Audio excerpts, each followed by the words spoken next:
You think it's late, but it's not late. It's early. And right now is the time for the Verb Pod Network. This is the Power Hour.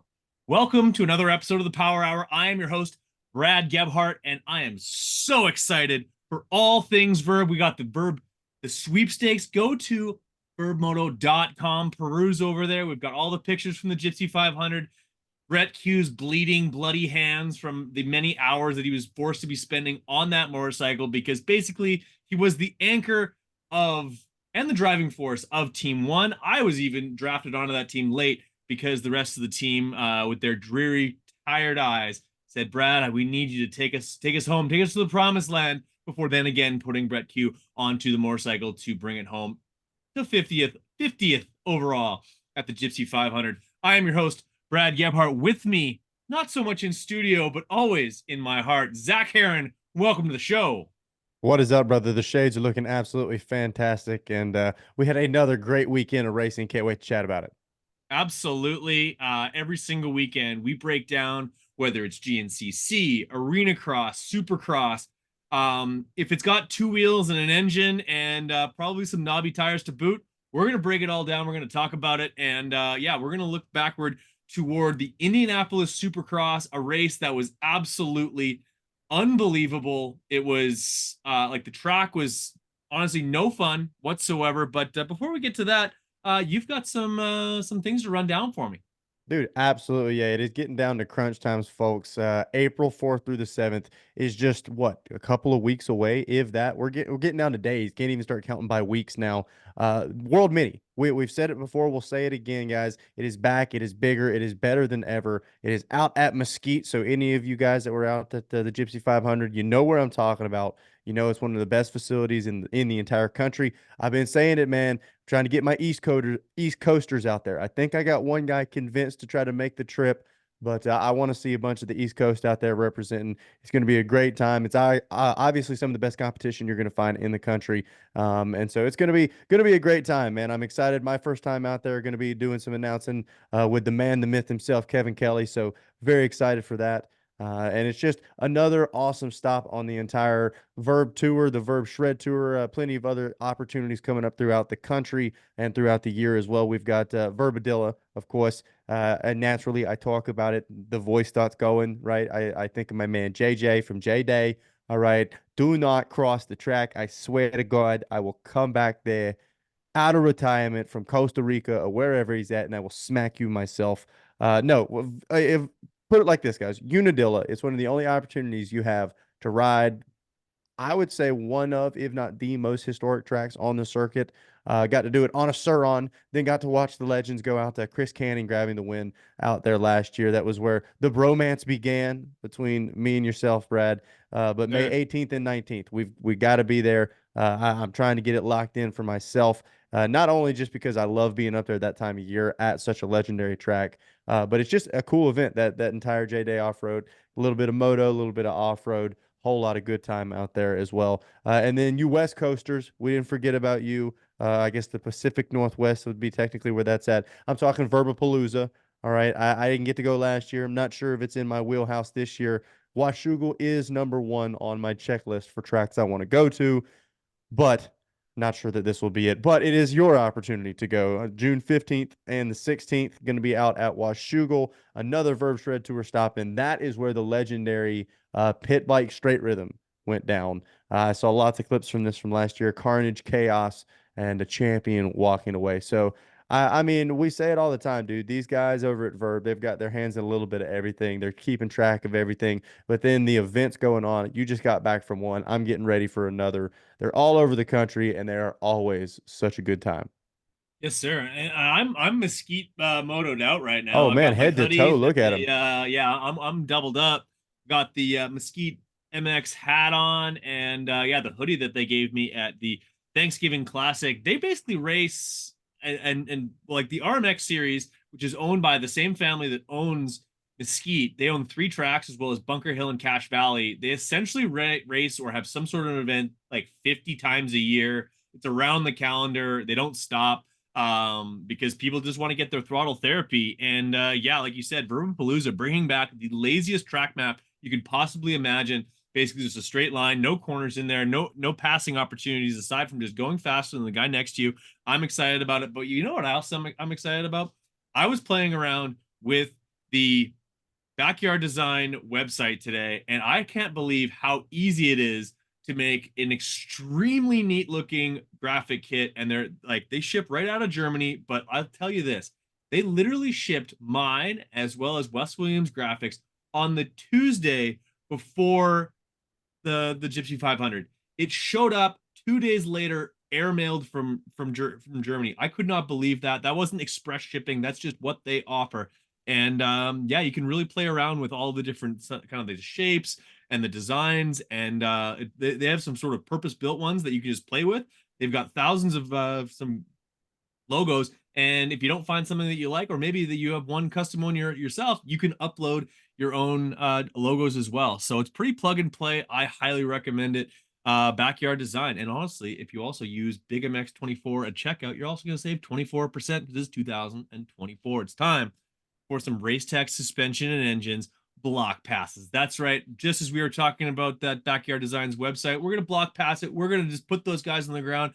And I got to give a shout out to Levi Kilbarger. The guy is 1,000 years old. He's got to be knocking on like 35 years old. I think he might have graduated high school with me, but he's putting it in the main at for a Triple Crown in the 250 East Coast. Like the guy's just been like racing select rounds of 250 Supercross for I don't know 15 years, and yeah, shows up straight into the main, and he is a race tech suspension like service center himself.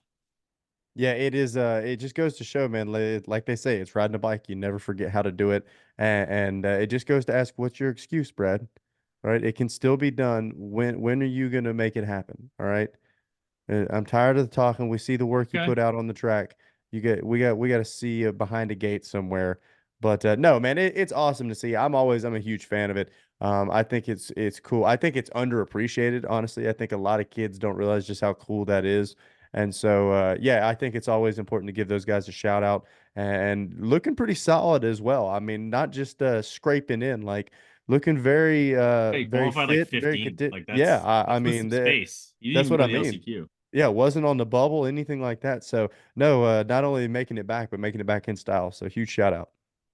So, completely off topic, the jerseys that are over your shoulder, most people would immediately go to the number 4 and the 199 as like the marquee jerseys that are sort of like the jersey to have of your collection. It's not a huge collection, but it's not small by any means either. I see at least 10 jerseys back there. Um, but the 11, the Lusk 2002, if I'm not mistaken, a Thor jersey, that's got to be up there for me. Just personally, I was a Cowie kid growing up. That jersey is from the '06 season for RC. So that it's a little bit after like that. Like I'm not that I wasn't a fan of it at the time, but like I was all things Kawasaki. And when Yogi Lusk moved over and he was riding that nice looking Kawasaki in '02. That jersey just brings back fond memories, my Yeah, man, it's cool. It's I've had a couple people ask about several of those jerseys, and the really cool thing is all of them are attached to a memory for a race from one thing or another. friend. Even the Carmichael jersey, that one I didn't get handed to me personally, but got it sent to me from Ricky. There's some back end story of Like my when he dad knew emails Santa somebody. Claus. Yeah. Kind of, but no, I don't know how it happened, but I got the jersey and it says on it, Zach, happy ninth birthday. And then he sent me like some posters, man. He sent me folders full of stickers, like got me a whole like swag bag to go along with it. So that was pretty cool. And then the Lusk one was, yeah, like you said, I believe it was '02 or '03. I can't quite remember. But I think that was one of the first ones that I got. And when I first got it, it still had dirt and everything all over it. It hasn't been washed, but the dirt and stuff have all kind of faded off Still after got all the some of that years. Georgia clay on there. Absolutely. Yeah, it's and then like Ryan Sipes, the 46 one there, that one was pretty cool. I've actually got the pants to go along with that. That was the only time a rider like I don't know what happened, but he started Yeah. taking stuff You off got and the just Mike said, "Here, Grondal setup. yeah, you can take these too." So, no, that one's pretty cool. The Brett Metcalf one was pretty sweet. That was when he was on Factory Cowie. I've That's got a dark time Ryan. for Moto Gear.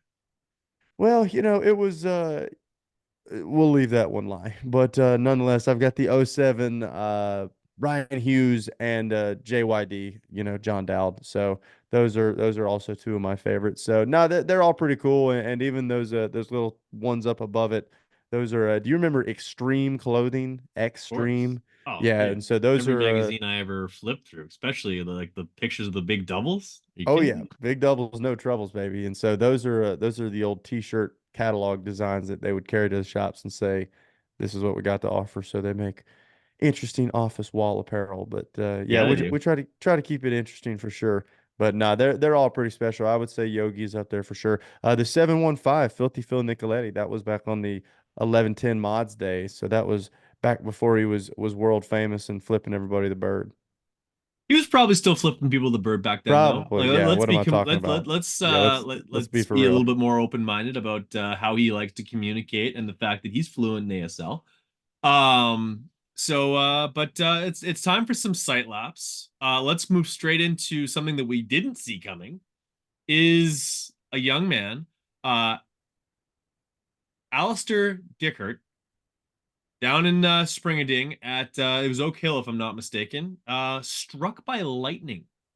They're currently having it's not a GoFundMe, it's a different website. I can link the the donation website to the bottom of the in this podcast. But a young man racing in, I believe it would have been the 250B class, along with Logan Best, struck by lightning and went in through his shoulder, out through his hip, as far as the reports that I've heard. What have you heard? You're a little bit more plugged into that situation than I am. Man, I'll be honest. First of all, yeah, our thoughts and prayers. Like, I mean, what do you even say about that? I I was mean, shocked. I think it's one of those deals where I don't know about you, Brad, but I have raced with lightning going on, decent amount of heat lightning before, and then some storms rolling in, but never seen anything where it was sky to ground contact or anything on the property where there, at least I genuinely felt there was a threat of being hit. Um, I haven't heard, so I know I believe it's Dean Dias who gave the update about where he it went in through his shoulder and out through his hip. Um, but I saw there's a picture circulating around. I don't know if it is the 250B moto or what. It's kind of behind a flagger, and in the background you can see clearly a lightning bolt going on, and there's riders on the track. So it sounds like there may have been some concern and some speculation about the safety before that race went on. So from my understanding, I think there may even be some interest from the AMA as far as just looking into the situation and looking into um, not saying that the track or anybody did anything wrong, but whether or not maybe they need to revisit that policy and maybe update it. Now we all are a little more better equipped with radar technology and everybody being able to really see what's going on. I know we had some lightning at our GNCC in Florida, and same thing. We have somebody monitoring it. As soon as we know it's in the area, we see where it's at, how far there's a proximity set up, and they ultimately decide to make that call. But yeah, all in all, man, I mean, what can you say? I think it's a crazy, crazy thing that nobody saw coming, and um just hope that they're gonna be okay. I mean, I don't even know enough about it to know how it can affect somebody. Um, but I do believe that they said his brain function was looking correctly, Heart was function. looking heart function. Okay, I knew it was one of the major vitals was looking good. But yeah, I mean, at this point, and this is where I get a little conflicted. I've heard both sides of it. I've heard, you're at a heightened risk for being out on the track and for racing, and I agree to a point. I don't think that you're more at risk by being on the motorcycle than you are by walking it through the pits or walking on the street or walking in a parking lot. Like I do think that there is inherent risk with everyday things, everything that you do. And so Absolutely. I think that needs to be taken into consideration before people start throwing a ton of blame about whether or not they were actively in the process of racing. Um, so yeah, all in all, just a bummer situation, and not really anything breaking as far as information on the health or anything like that that I've heard. But yeah, just hoping they're going to pull through and make full recovery. Yeah, certainly.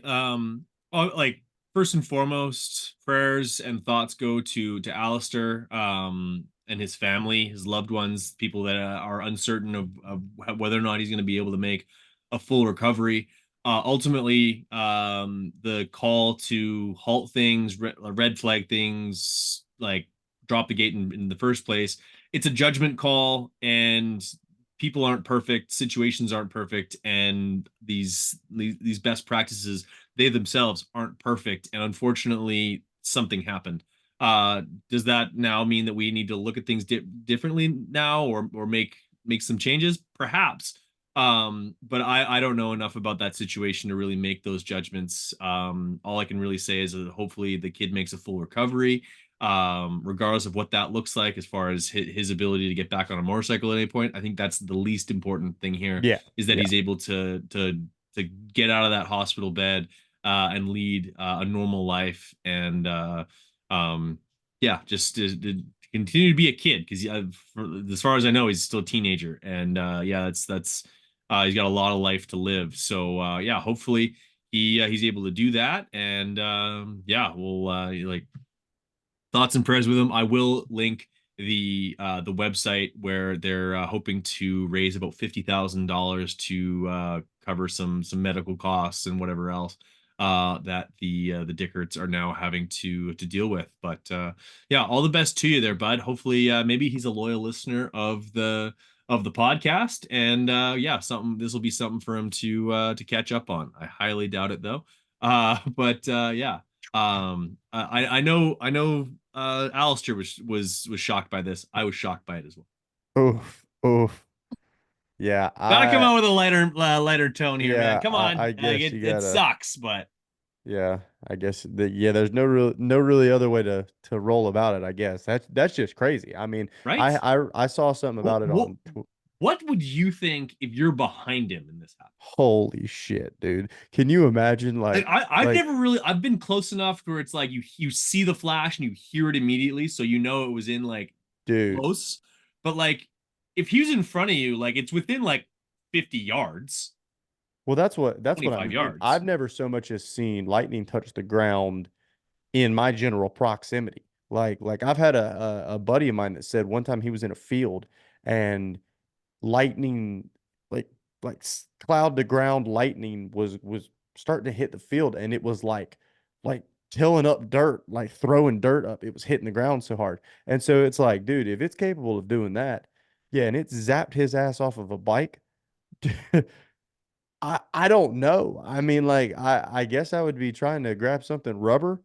Like I mean, what can you do? Keep the rubber I side mean, down. My question is whether or yeah, not the bike has now, like, the battery has a full charge at this point. dude. Well, and yeah, I mean, I wonder because the body, from what I understand, is a full conductor, and Of so it's course. like that energy. That's I know why it that's why exited we through. had such a connection. It was electric. Yeah, yeah, immediately. It was the that New York Lightning.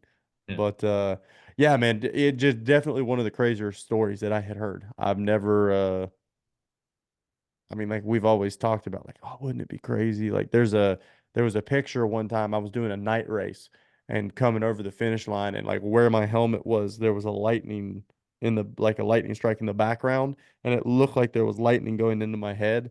And it was always like, man, wouldn't it be crazy like if you got struck by lightning? But it's not like it's not cool at all. Like it's not fun. So, Well, the second event that we were anywhere together was Loretta Lynn's, mhm. and there was many a times where we thought we were about to go racing, and then lightning had come Yep. down, and well, it was in the area, and they had to, like, there was basically like a set amount of time that if you have a lightning strike in that area, 30 minutes afterwards, like it's a no go, and that's just the Yeah, way if it is. anybody thinks that there's not rules in place for that, go back to Loretta's because if you think they wanted to make those calls, I promise you they didn't. Like, I guarantee you they were like, if there was any way we could get you out there so you'd stop screaming at us, we would. But Oh, no, they definitely they follow the rules on that stuff, and I mean they do want everybody to be safe. So, the but no, man, vigilante crowd of true, 50 yeah, parents the that wanted 50 to kill mob. Davy Coombs. It's not the first time nor the last, by the way. What do we want? Three motos. When do we want it? Now. Yeah. Yeah, I don't care if my P-Dub kid goes out there with no fucking Mm. boots on. Let I them want my sink. motos. Let them sink. Yeah, that was just silly. The sand Mm. was a pool at that Dude, point. yeah, Um, but I digress.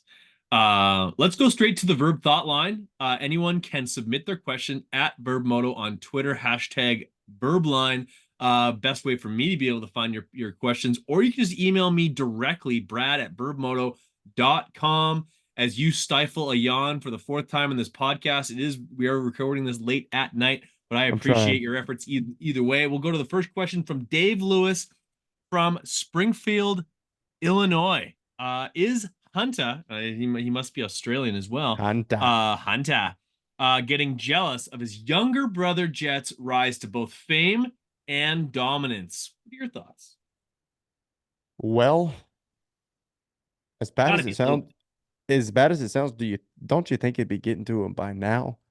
Like if it was getting to him, Yeah. I mean, so I don't know. I meant to do this right when I saw this question, but I do feel like That's I've been a bigger noticed. deal since 2019. And I feel like I've noticed a substantial lessening in Hunter's social presence. Like if it like people talk about how outgoing Jet is, but Hunter is by no means a quiet guy. He talked quite well and he's very open.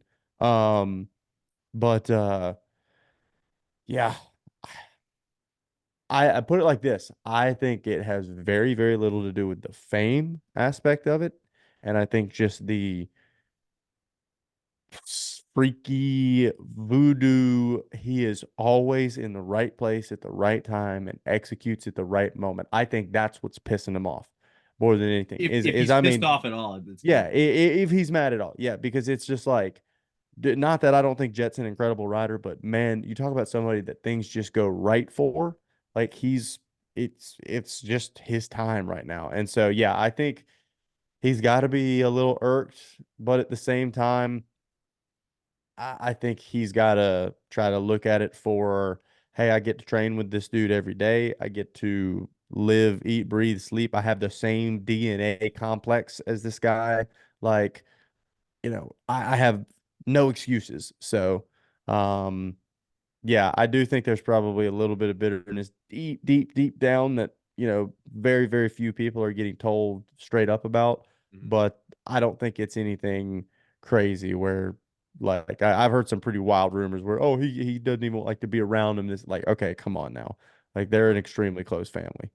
Here's how I see it. And obviously, like, yeah, I think you're totally right. Like, peel back the layers, and there's probably like a version of Hunter who's like, fuck man, my younger brother's better than me at this shit. But at the same time, I think of it this way, in the fact that like when he was leading the charge from the family, like that's a lot of pressure for you to continue to perform, for you to be that sort of like that figurehead and be on point every single weekend. And honestly, now like I'd say 90% of that pressure's on Jet going. Oh, Like, absolutely. and honestly, had if Jet hasn't been as successful as he has been, I'll ask you this: if Jet hasn't been as successful as he's been so far, is Hunter a Red Bull athlete?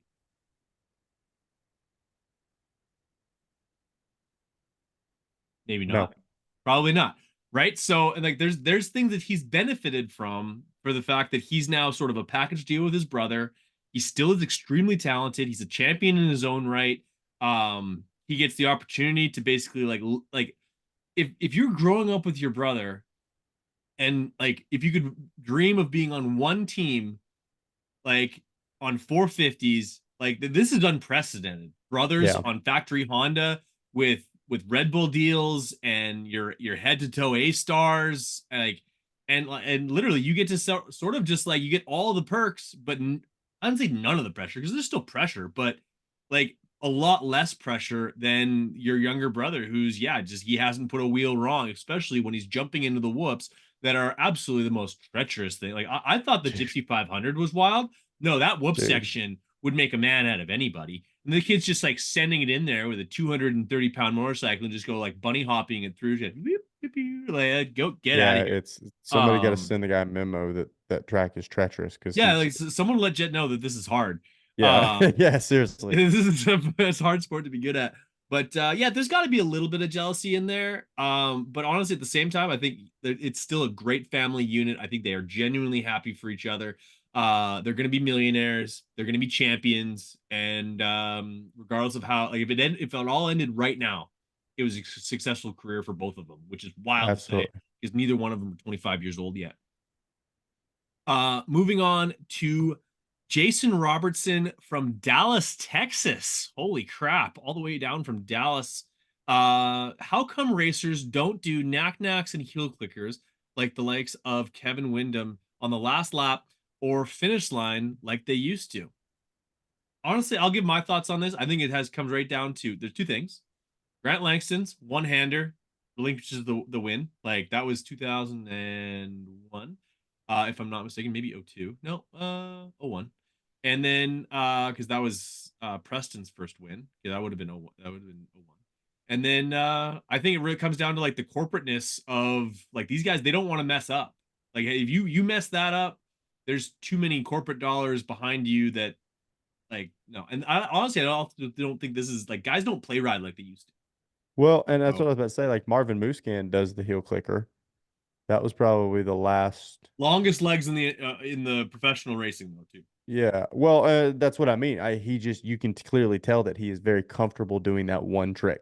Mhm. Like, he ain't doing a Superman seat grab or anything like that. But 15 air. um, and I definitely think a knack knack could probably go wrong. I mean, like who Reed would do a knack knack. Reed does knack-knacks. Roxon does knack-knacks. Yeah. Does Jet do anything? Like he like Jet whips a motorcycle I very was about to well. say he can crank it Yeah, he pretty can crank hard, it pretty but good. I don't think he does anything really beyond that.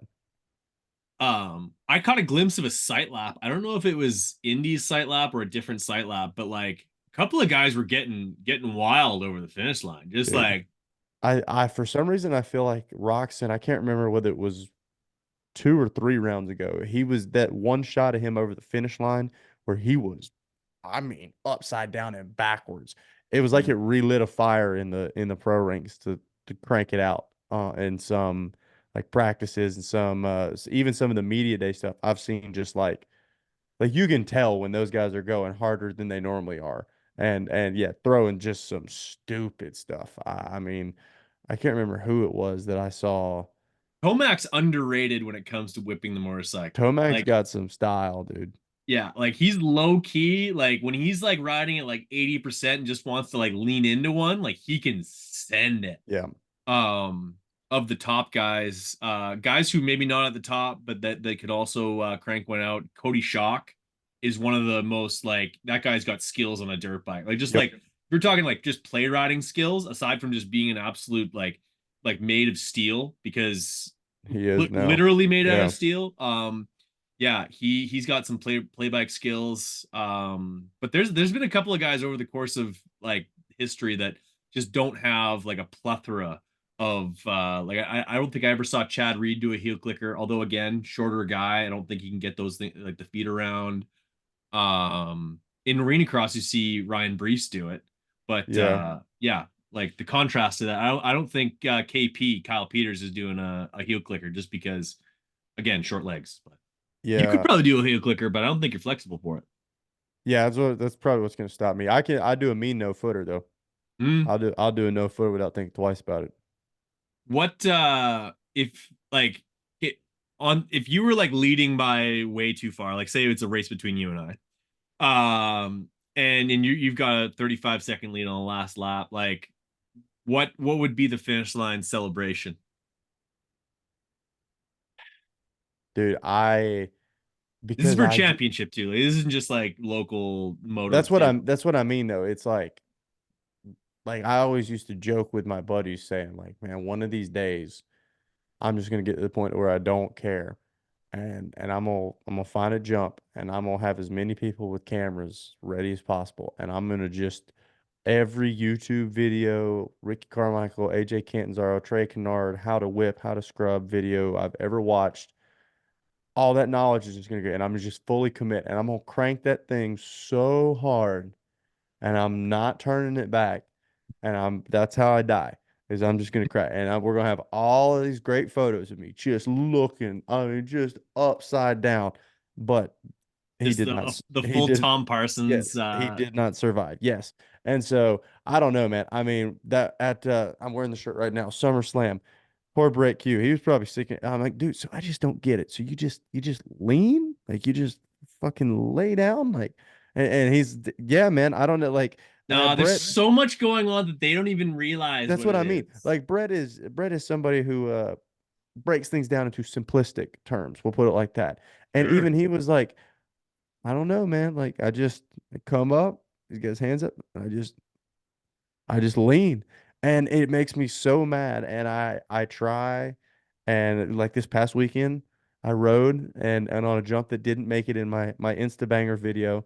Like you can get a little lean off of it, and dude, I swear, I'm dragging shoulder off this face. I'm throwing it so hard. The Just problem bumping. the problem is my girlfriend was also there with a camera, and so I found out I was not.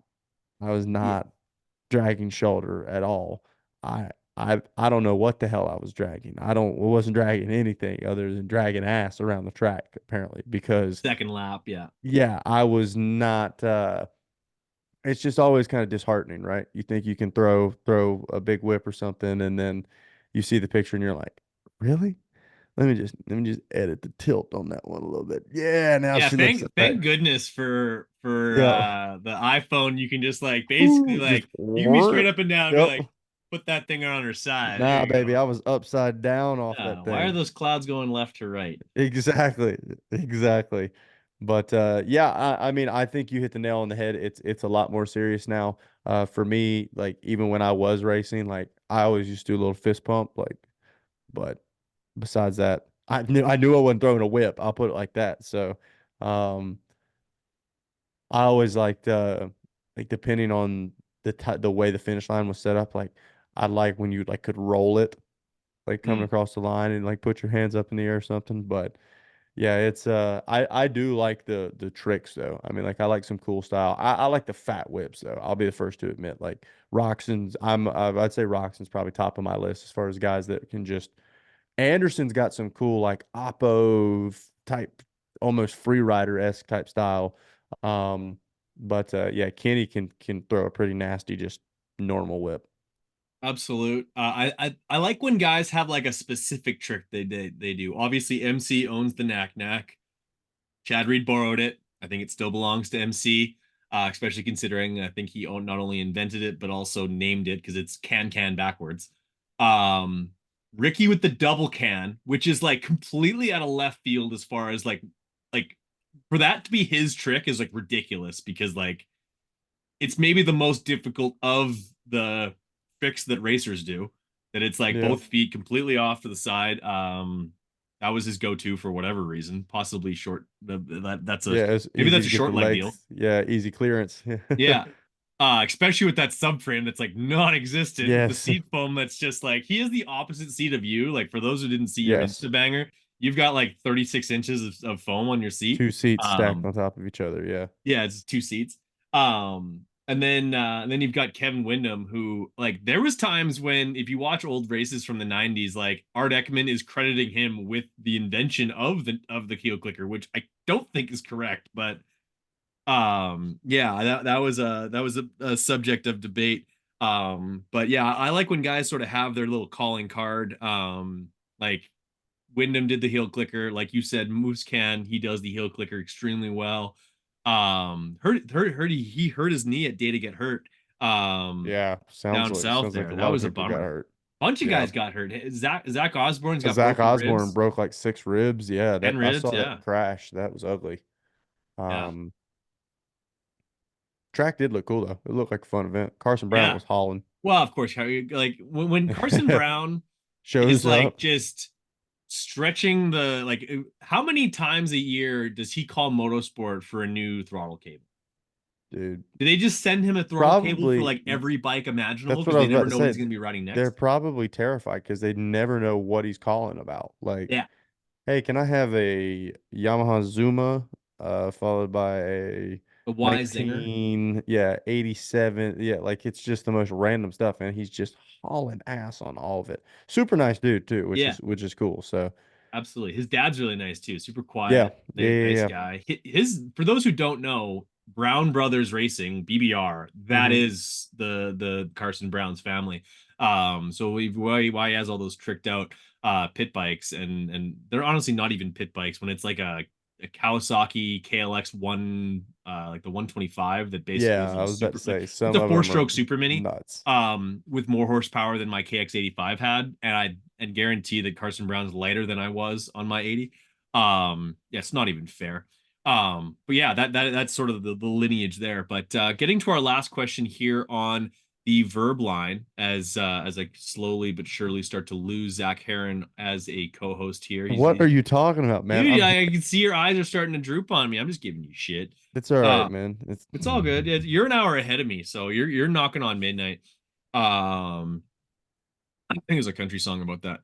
But Vincent Vanderdonk out of Winnipeg, Manitoba. This guy's right out of my backyard.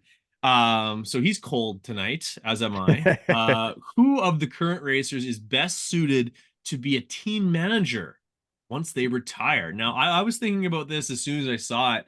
I'm curious about your answer on this one, though, Big Shoots.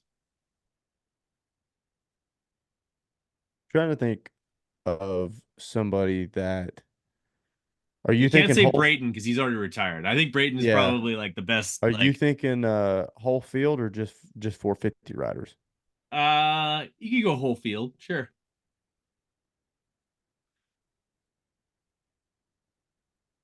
I got one that I could comes to mind, and it's gonna surprise you. I could maybe see Sexton down the road Just enjoying because it. he's Like, like the current re-embodiment of Jeff Stanton. yeah, I mean, I guess he just seems to take a curiosity in the entire process. Okay. Like I think Like the process of putting KYB suspension on a KTM. um like somebody like Coop, I definitely don't, right? Like No, Coop no. does not strike me. The Anderson does caveat not to strike. this is that it would have to be an athlete who still wants to stay around the sport and put up with the bullshit that is the motocross Right, industry right. That's what afterwards. I And that mean. And like it's like I think a lot of people are thinking like a top rider, and I'm trying to think one's of, over your shoulder. A oh, lot of swearing. you thinking filthy.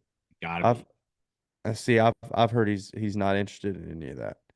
I've I heard could see him doing it. I He's a sick definitely could. puppy. I think What is he he's gonna do? Just go work corrections in New York?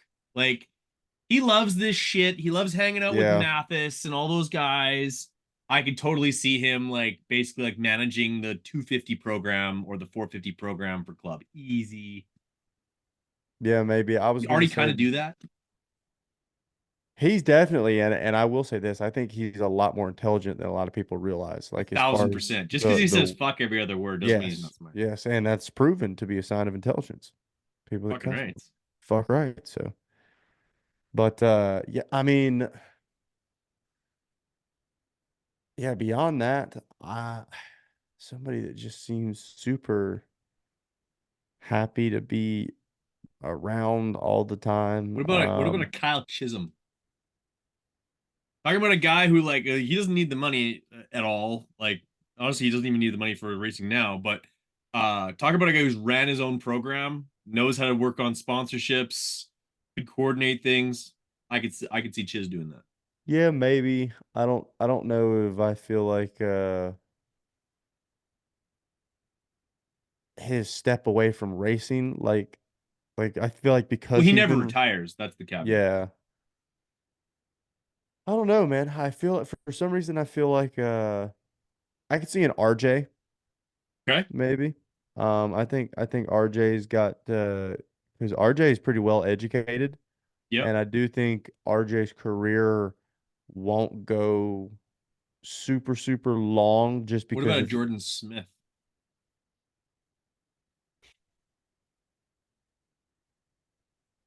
no, I don't think so. Fair I'll enough. be Fair enough. honest. Yeah. Just throwing some names out there. Good question from Yeah. Vince. Honestly, that's Yeah. kind of like that's honestly Well, like it's 'cause there's I've said quite a it few guys before. who like current team managers that were racers. Well, So and I we were talking about this out at Daytona. The on school track program that they talk about your getting jobs in the industry and finding education that works with the lifestyle of amateur racers. But I mean, dude, if you think about it, you, me, all your gear people. I mean, you go up to any personnel really at a amateur national motocross race, whether it's the goggle guy or whatever, dude, they all ride, they all rode, they all, Dinolfi, we all thought we were gonna be one day, and then we realized we weren't. We're like, okay, well, how can we still be a part of this thing that we love? And so I think that's another cool side of it as well, is it's like, man, even if you're not, you know, or even these pro guys, it's like, man, I'm able to ride for a couple years and do my thing, and then down the road I mean, whether it's a team manager or not, that's a pretty high position, But a perfect example, like A Ray at O'Neill, like that's cool. Like he did his thing, cool. he rode Yeah. for a while. Now he's working for a gear company, seems to be enjoying it. So, no, it's definitely be interesting to see in 15 years or so where all of today's pros are now, because most of them will be retired, and then I mean, I would think there'd be several that are in the industry in some various forms as well. So, I could see AP wanting to hang around. yeah, I don't really know. And in a lot of ways, I could see AP also going K-Dub on us and kind of just disappearing. Because Fair. K-Dub there at Got the like end three was kids was now. Just was a pretty serious fan favorite. Yeah, and I mean, dude, he's got horses, he's got his family thing. I mean, I could still see him being involved, quite honestly, on more on a local level, sure. like working at I can't remember what his dad's track is that they've got, or training facility, Yeah, yeah. but yeah, and then somebody, I don't know, I can see it going either way with Coop. Like sometimes I think he just checks out and just, No, I think he fully checks out. I think he yeah, like takes up surfing more and drinks yeah. more beer And than then you see the somebody like rest of the. Cincerello, and everybody seems to think, his direction is commentating. And even if it's not, I think he will be an ambassador for something in the industry. Oh yeah. No, like everyone's like, "Oh, watch out RC," but like also watch out MC because like Yes. there's a Kawasaki ambassador role Yes. and The I don't Kawasaki. know. I've never known them to have more than one or two of those. Yeah. So, not to say that MC deserves to lose a position or this, that, and anything, but yeah, like Well, as and I far mean, as eventually well-spoken, relevance right. to modern. Yeah. I mean, I'm sorry. And he's the only kid, the only guy that can literally say he started in his career on Cali. Like he never, No, yeah. yeah. He rode I Cobras mean, with he was on Dizzles. Cobras, yeah, when he was Yeah, little, but, everyone had to ride um, Cobras at one yeah, point. yeah, yeah, yeah. Like, hey, I think I watched Mini Warriors 2 last night and Yeah. Tomax on a KTM. No, that's three where he's No, doing three. where he's He's lassoing. he's low. Last is that I three? Okay. won't let you down, Pop. All right, so let's get to Oh yeah, there that's was there was a race. I forgot about that. there Yeah. was a race that happened, and so, like we're gonna gloss over the 450s because to be honest, it wasn't the most Yeah, talk like about I losing Zach. yeah, yeah, yeah. We're talking about losing Zach. If we want, if we'll lose him during the 450 talk, but um, is Hayden Deegan now the most humble athlete in North America, or has he exited the danger zone? Are we? Is this mind Dude, games? yeah, I don't took a puff of the peace pipe. I don't know what it was, man, Come but on. put it like this, and I tell you I exactly what haven't I seen think this is. backpedals like that since I watched the combine a couple weeks ago in the NFL. Hey, you know what? You guys want an apology? I'll give you an apology. And that's exactly what he did. I mean, say what you want, but the guy, and it's his family. Obviously, like people call it his circle, the team, whatever. It's his family.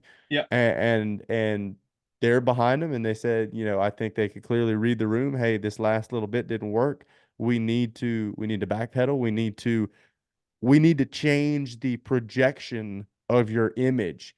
And I mean, I swear to God, the guy was standing like an inch shorter. The shoulders were a little more rounded. His Oh his yeah. voice didn't have quite the yeah, dude. We're out there just yeah, dude. His interview at the end was like it was a completely different Dude, it's athlete. like a completely different person. And I mean, part of you wants to say that is Bobby Reagan or somebody saying, "Hey, son, you need to pull your head out of your ass. You need it." But another part of me thinks this is, in the. I wish I had Spencer Owens here, but hey man, you get what I'm doing. Spencer Owens, Hey awesome Hayden, start. Yeah, hey Hayden, Hayden. go up there and tell him that you're just like you're happy to be there. Praise to God, like just super stoked to be there, and like you've got stiff competition You throughout gotta the be entire field here. appreciative.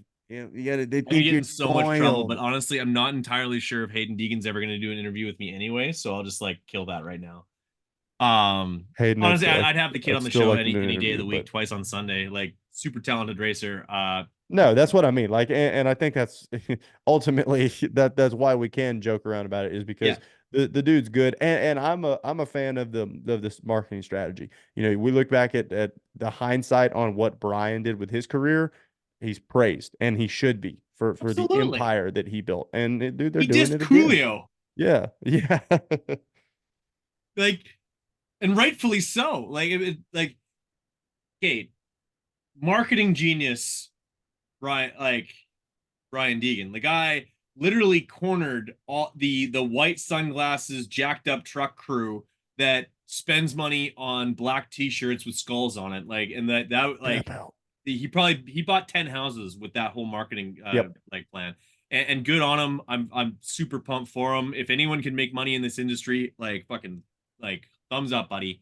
Um it's funny, like even in the press conference, he's like, I had a Cameron McAdoo jersey on my wall. Yeah, Like that was it just like everything. It's like he takes the flipping people off too far, and then he also took the apologizing too far. I'm like, yeah, like I got yeah. these guys all on my Christmas card list. What are you talking about? Well, and that's Um, the thing is it's very almost like Disingenuous. Barsha would sometimes. Like he'd slam into Yes. somebody and then you'd be like, "What? I don't understand." Like I thought like it's like if you're gonna do this, like you, you can't just change who you are on a dime. Like you can go from being kind of cocky and kind of arrogant and tone that down some. But when you, like you said, when you go from that to, oh, I love everybody and it's just such an honor to be lined up next to these fine gentlemen and like it's like, all right, is this dude ever just not bullshitting us or what? So I don't know, man. I mean, I like it. Like I said, people said they wanted humble, they wanted an apology.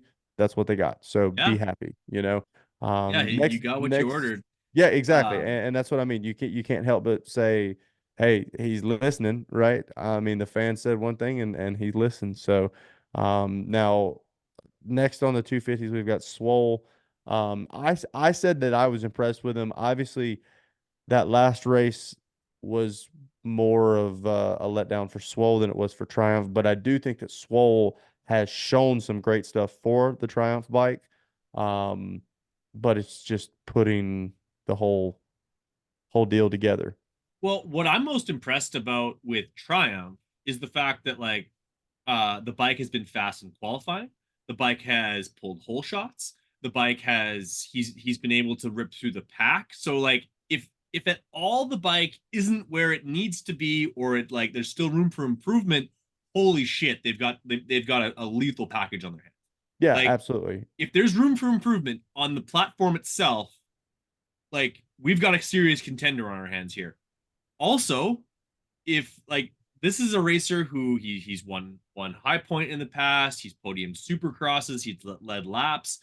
Like Swole himself, an athlete who's been riddled with injuries for the last 3 or 4 seasons, he himself doesn't even look like he's a very far off of what would be his potential in this class.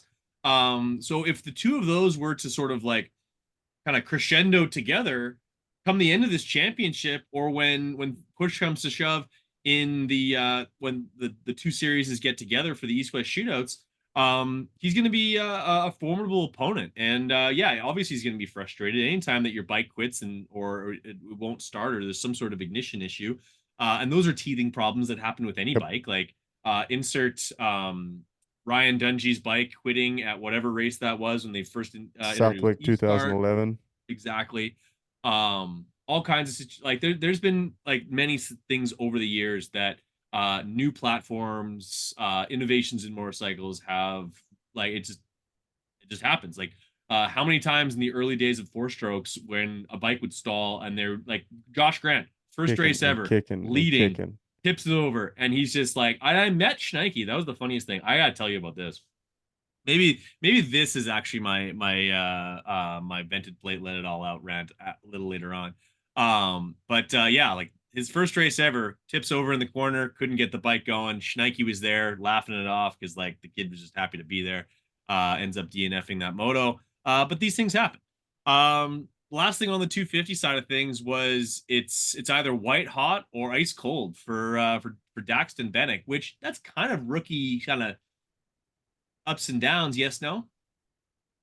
Yes, I feel like we've gotten into a little bit of a tendency here to where it's like now the expectations of the rookies have broadened. You've got the standard rookie expectations, which comes with mistakes, and I would like to. I need to watch some more of their YouTube documentaries. I'm trying to think what the name of it is, but if you go on Star Yamaha or maybe just Yamaha Racing's YouTube, those actually show some pretty cool behind the scenes. But for Binnick, I just think I was expecting a little more consistency. It's hard to always gauge that with the rookies, but I just thought he was maybe going to have a little more consistency. Um, it's clear that he's got the potential. I'm just curious what these little mistakes are that are stopping him from being able to do it on a week to week basis. So, but all in all, I mean, like you said, I think you've got to be satisfied with it. I think Romano had a decent little showing as well. It's just taking starts and putting them to finishes. Megawatt Matt Watson, he's a big finisher. Everybody says, he says, yeah, everybody says you got to get a good start. I say you got to get a good finish. Last time I checked, that's what they paid for. So, but yeah, all in all, he's healthy. So no matter what, I think that's the biggest thing. He's showing up to each one of these races. He's experiencing the dirt. He's experiencing the series. So props to him on that. Absolutely. When it comes to rookie performances, the most important thing is getting all of the races in, staying healthy, um, letting the entire not like letting the race come to you, letting the entire series come to you, taking advantage of opportunities when it's presented to you, and then when it's not your night, like do the best you can do, get out of there healthy. It's the kids who like feel that pressure. And sometimes it is real pressure that if they don't produce, they're not going to have that ride. But also, if you've got a broken femur on the side of the track, you're also not going to keep that ride. So Bannock, he started on the podium. He's yet to return to there, but wouldn't be surprised to see him back there before the season is out. Touch on the 450s before we let you go here on the Verb Power Hour. Like this is going to be a boring sport going forward. Yes, no. As far as 450 class is concerned, like no one's I got want anything on to this kid. I want to say no, man, but I've been I've been I've been vehemently fighting this since the that's what beginning I mean. of Like everything in me is quite honestly, I'm scared. Like I'll be honest, I didn't experience the McGrath era. I came up and kind of really started to become aware at the tail end of the Ricky era, and even that had some pretty serious threat there with James.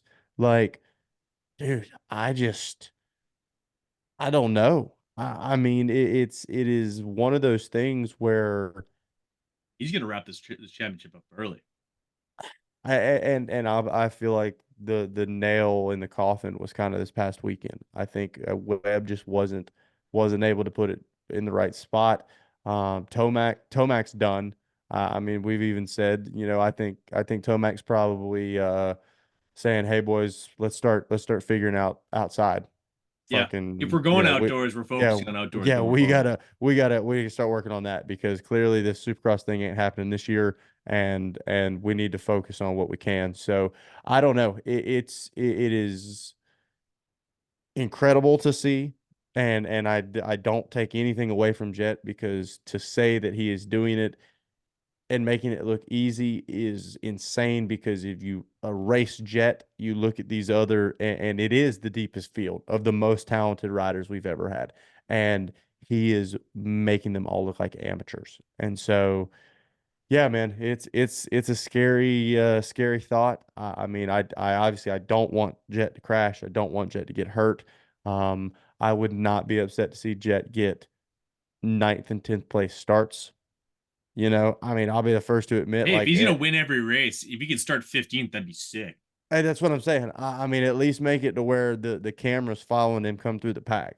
But man, it gets to quite honestly, like his sponsors on might be starting to get a little mad because it's like he gets out front, he gets a gap, camera stops watching him. Yeah, Like, Alpine all Star's right, I not getting guess, a lot of yeah, footage I guess when let's they're just go focusing on find Kenny in second. find fourth or fifth or yeah, the battle for second. And so it's we'll see, man. We'll see. It is impressive to watch, and for as young as he is, he just seems to be super efficient and super on point for doing this thing and showing no signs of slowing down anytime soon. Certainly. And like as far as dominance goes, like I lived through the RC area. I lived through the '08 year with James outdoors and rattling off wins in through the late 2000s, early 2010s. Also with Vurbmoto. I'll say this about RC, James, and RV. I personally, this is just my taste. Those guys are more fun to watch for me. Yep. Like the aggression, the style. Like you could say, like Jet's a surgeon, absolutely a surgeon. I don't look up a lot of videos like I don't watch a lot of surgery videos on Yep. YouTube. I watch James Stewart twisting the throttle until the cable breaks on either a KX 250 two-stroke or a 450 or sometimes even a KX 125. But that's just my preference. Honestly, like the kid's super talented. He's gonna win a lot of races and likely a lot of championships. And like I said, I honestly I would not be surprised if we roll into Salt Lake, Utah in is it 8 weeks from now, 9 weeks from now? Less. Is it not 8 weeks? Something like that. Somewhere around there, yeah. Yeah, and he's got the like he's already has the number one on the back Yeah. of his jersey. I wouldn't be here's a because they won't be like technically AMA rule he can't run the number one until next year. But if they go with in the 18, if on his jersey the one is gold, I like that. That would be if I'm playing marketer, Alpine that's what I Stars, go write with. that down. Yeah, yeah. Myrtle, that one's free. The rest you got to pay for. And yeah, I don't think he doesn't even receive my invoices, oddly enough. It is now time for the vented plate, let it all out vent session where Zach and I just like to just sort of like let her fly, something get off our chest. Maybe it's the fact that like maybe Zach can get mad at the fact that I kind of told him that we were going to do this today. And then around 7 o'clock, 8 o'clock his time, I was like, hey, we doing this or what? And he's like, fuck.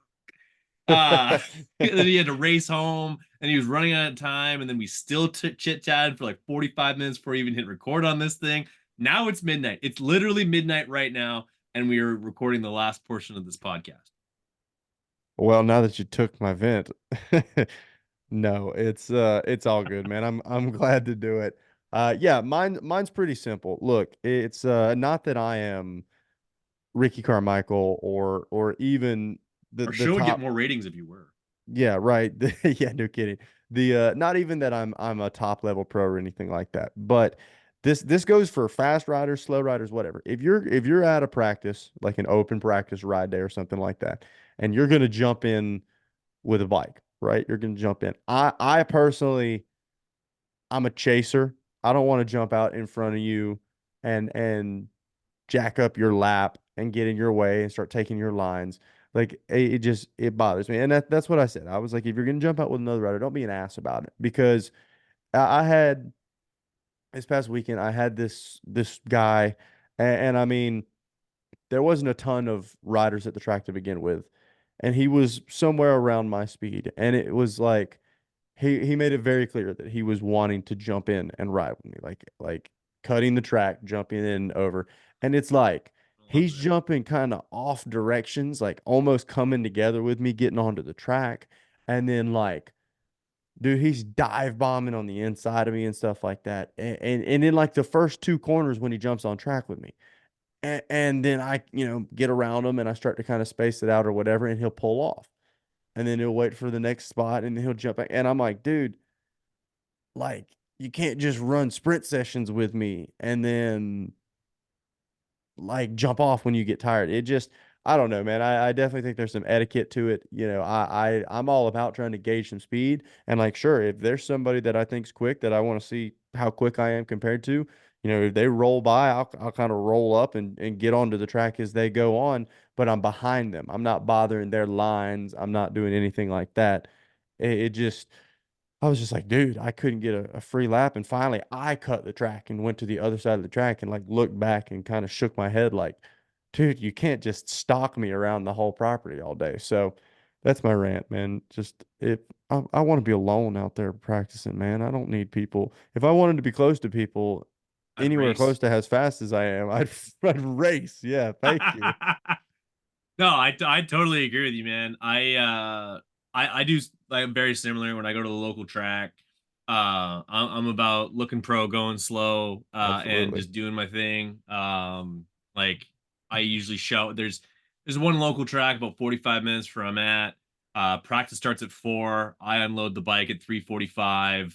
I ride at 4, probably somewhere closer to 4:45, like 3 or 4 sessions max, probably never more than 5 or 6 laps. And then after that, it's tailgate time and some bench racing. Totally understand. And there isn't too many people who jump on and try and dice with me. Although there has been some times where some like local like kind of like mini dads, oh, like jump in with so and so, and I'm like, that's never Yeah. my favorite. My vent is it's a gripe, but it's like such a first world problem or such a 2024 problem because this was never a problem back in when I started watching racing, because most of the stuff wasn't even available to watch, period, let alone on television or any type of streaming services. Essentially didn't exist. um when I was a kid, GNCC was like unwatchable unless you were like actually at the event, so that was not a problem whatsoever. SMX was on like a 3-day tape delay at 2 o'clock in the morning on ESPN2. So I wasn't having to stay up till whenever to watch that. MXGP was on a channel that I didn't get. And the Canadian Nationals were broadcast on a channel called Sportsnet like 3 months later. So it was awfully easy to keep up with that. Plus, they do reruns nonstop. It was great The television. Royal Distributing Host. Oh, Yeah. shit. Completely agree with you. Yeah, like Coster, Travers, absolute gold. Some people hate them, some people love them. I personally was a fan, especially when they'd make really off-color remarks about the 32nd World Girls when they were like Yes. young enough to be their daughters. Those were my favorite. But now, like honestly, I have too much racing to keep up with. It's SMX, it's AMA Arena Cross, which is absolutely popping off. I can't wait for the final round at in Vegas. I wish that the points were just a little bit closer, but also because of that, Brian Brees is going to have to put Kyle Peters in the cheap seats in order to make that championship a little bit more. Cool. Oh, it's going down. And then MXGP, like you can stream those all the time. I personally am more of a highlights guy because I'm not up at 3 o'clock in the morning to watch Lomal. And then you also have the MRC, otherwise known as the Triple Crown Series up here in Canada. That's available on Mab TV and the Ride TV app. So like which is the same viewing as the Arena Cross, although it's not the same subscription because they want you to have 2 subscriptions. Here in 2024, like I have the same bills that I did back when I actually had cable, but it's like $12 times 50 or 10 or whatever you want to call it to get all the channels and this that and anything that I want. So my gripe is that I have too much racing to keep up with, whether it's international stuff, GNCC now, especially because like you've introduced me to this world of GNCC that Yeah. like I thought like my thinking of it was like Shane Watts and like Steve Hatch and Mike Kudrowski and those guys like just wearing like MSR gear from 2001 that was like ill-fitting in like 9 different colors. Now it's all cool, and there's like characters like Stu Baylor, who's like just like that drunk uncle that you wish you could hang out with a little bit more as long as he didn't touch you funny. Like it's just so good, and I love that. There's bikes on fire. The racing's unreal. They got kids on 85s just ripping through the woods, just bark busters this left, right, and center. And then you've got the MXGP with guys who actually make sand look like fun, something fun to do until Yeah, you go make do it it look yourself, and you're like, enjoyable. Yeah. "Fuck this." And then you get These the guys are Canadian full of Nationals shit. where, yeah, there's like four guys at the top of the pack, and they just like race away from everybody, and then you've got like Carpenters in 10th place. I absolutely love it. But yeah, too much racing to keep up with. I think that's a lame rant, but most of my rants have been pretty lame, and I'm pretty lame to begin with, and it's 2 o'clock in the morning your time. So yeah. Time to get some Z's, right, buddy? Absolutely. Another episode in the book, man. A pleasure as always. This has been the Power Hour. Always a pleasure, never a chore. Thanks for joining me, Zach. See ya.